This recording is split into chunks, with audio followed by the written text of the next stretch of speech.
अस्सलामु अलैकुम वरहमतुल्लाहि वबरकातुहू। मुझे उम्मीद है कि आप लोग खैरियत से होंगे। आज हम लोग जानेंगे एक ज़रूरी मसला। अगर हमें दुआए कुनूत याद ना हो तो हम वित्र कैसे पढ़ें? दुआए कुनूत की जगह हम क्या पढ़ सकते हैं? आइए जानते हैं मुफ्ती AM कासमी साहब से। अगर हमें दुआए कुनूत याद नहीं हो तो हम वित्र कैसे पढ़ें? आइए सुनते हैं मुफ्ती साहब ने क्या कहा है इस बात। अस्सलामु अलैकुम वरहमतुल्लाहि वबरकातुहू। आज असर की नमाज के बाद एक साहब मेरे पास आए और कहने लगे, मुफ्ती साहब अगर दुआए कुनूत याद ना हो तो इशा की नमाज में वित्र में क्या पढ़ेंगे फिर? तो मैंने उनसे कहा कि भाई दुआए कुनूत याद करो आप। बोले अगर याद ना हो तो मैंने कहा याद करो। बोले याद कर रहे हैं और याद करने में 8-10 दिन लगेंगे, जब तक क्या पढ़ें? तो मैंने उनको बताया कि रब्बना आतिना पढ़ लो। तो उन्होंने कहा रब्बना आतिना भी याद नहीं है।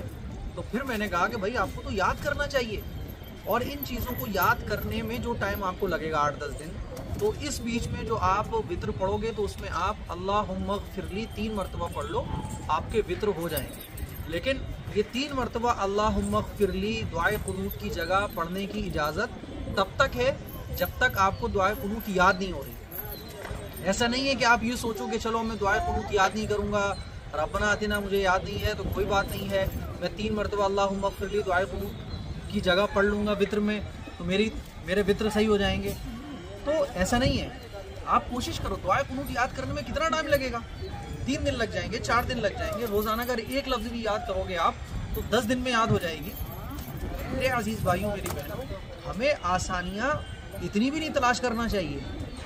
जो चीज़ें याद नहीं है तो उसको याद कर लो। ये कोई इतनी बहुत बड़ी बड़ी चीज़ें नहीं है, कोई एक पारे का बराबर नहीं है, बल्कि 4-6 लाइनों की है दुआए कुनूत। तो दुआए कुनूत याद नहीं है तो दुआए कुनूत याद करो। रब्बना आतिना याद नहीं है तो रब्बना आतिना याद करो। दुनिया की हर चीज़ हम याद कर रहे हैं, दुनिया की हर चीज़ पे हमारी मेहनत लग रही है, दुनिया की हर चीज़ के लिए हम कोशिश कर रहे हैं, लेकिन दुआए कुनूत याद नहीं होती। तो हम ये पूछते हैं उलमा से कि दुआए कुनूत याद ना हो तो इसका अल्टरनेट क्या है? तो इसका अल्टरनेट अल्लाहुम्मा ग़फ़िरली 3 मरतबा आप पढ़ लो, लेकिन साथ साथ दुआए कुनूत याद करने की कोशिश करो। और जब तक आपको दुआए कुनूत याद नहीं हो रही है तब तक आप रब्बना आतिना पढ़ सकते हो।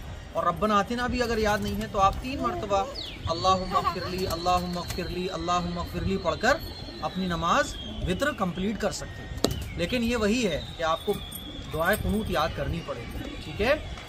ये जो दीन की ज़रूरी चीज़ें हैं, कम से कम ये तो हमें याद होना चाहिए। लेकिन अफसोस की बात है कि ये चीज़ हमें याद नहीं होती, और हम याद करने के बजाय, होना तो ये चाहिए कि हम इनको याद करने की कोशिश करें, लेकिन इनको याद ना करने के बजाय हम क्या करते हैं कि इसकी जगह कुछ और क्या पढ़ सकते हैं। क्या इसके बगैर भी काम चल सकता है? तो काम तो चल सकता है, लेकिन क्या ज़रूरत है काम चलाने की? अल्लाह ने माइंड दिया है, अल्लाह ने ज़बान सलामत रखी है, आँखें सलामत रखी हैं, तो दुआए कुनूत याद कर लो, कोई इतनी बड़ी चीज़ नहीं है। और ये जो छोटी छोटी चीज़ें होती है ना, इनके लिए आप वक्त निकालो, इनको याद करो, क्योंकि यही चीज़ें हैं जो कब्र में हमारे लिए रोशनी के बल्ब होंगे, नूरानी चिराग होंगे कब्र के अंदर। माशाल्लाह, मुफ्ती साहब ने बहुत ही मुख्तसर अंदाज में बहुत ही अच्छे से ये बात समझा दी कि जब तक हमें दुआए कुनूत याद नहीं हो रही है तब तक हम रब्बना आतिना, अगर वो भी याद नहीं है तो फिर हम अल्लाहुम्मा ग़फ़िरली 3 मरतबा पढ़ सकते हैं और ये वित्र कंप्लीट कर सकते हैं। लेकिन ये जब तक है जब तक आपको दुआए कुनूत याद नहीं हो रही है। तो दुआए कुनूत को याद करने की कोशिश करिएगा। जो उम्मीद है कि आपको ये क्लिप पसंद आई होगी, इस क्लिप को शेयर करिएगा, दूसरों तक पहुंचाइएगा। अस्सलामु अलैकुम वरहमतुल्लाहि वबरकातुहू।